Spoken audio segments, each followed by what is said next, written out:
bahaya. Okay guys, aku nak tunjukkan macam mana cara nak pasang baby car seat ataupun baby carrier yang jenis macam gini lah. Yang ada pemegang macam ni. Okay, first thing, kalau letak dulu, make sure kalau letak dekat bahagian second row, dia mesti rear facing. Dia tak boleh hadap ke depan, dia mesti menghadap ke belakang. Okay, saya akan dia menghadap ke belakang. Lepas tu korang ambil seatbelt ni, tarik dekatkan dekat bahagian pinggang dia dulu. Dekat dekat bahagian pinggang dia dulu macam ni. Then yang bahagian atas ni, korang tarik lagi, sangkutkan dekat bahagian belakang. Korang lockkan kat seatbelt buckle macam ni.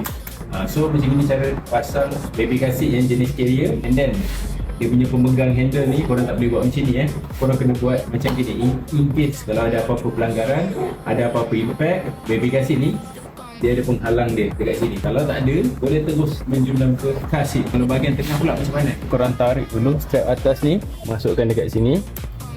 And then yang ni tarik, masukkan yang dekat yang ada tulis center. Inilah condition kalau kita strap baby car seat dekat bahagian tengah, pakai tali pinggang yang center punya, tarik daripada atas tu, lilitkan dekat bahagian belakang, bahagian pinggang, jangan lupa lilit sekali. And then dia punya handlebar ni buka supaya kalau jadi apa-apa impact ada penghalang. So kita akan tengok macam mana cara kat bahagian depan pula. Ini pula cara kalau korang nak pasang dekat seat depan. Okay, kat sini dia tunjuk tak boleh rear facing untuk seat passenger disebabkan ada airbag. Bila kita pasang strap ni, kita lalukan dekat bahagian pinggang dia, buckle in. Lepas tu handle ni kena buka supaya tali atas ni dapat menjadi penahan dekat handle ni.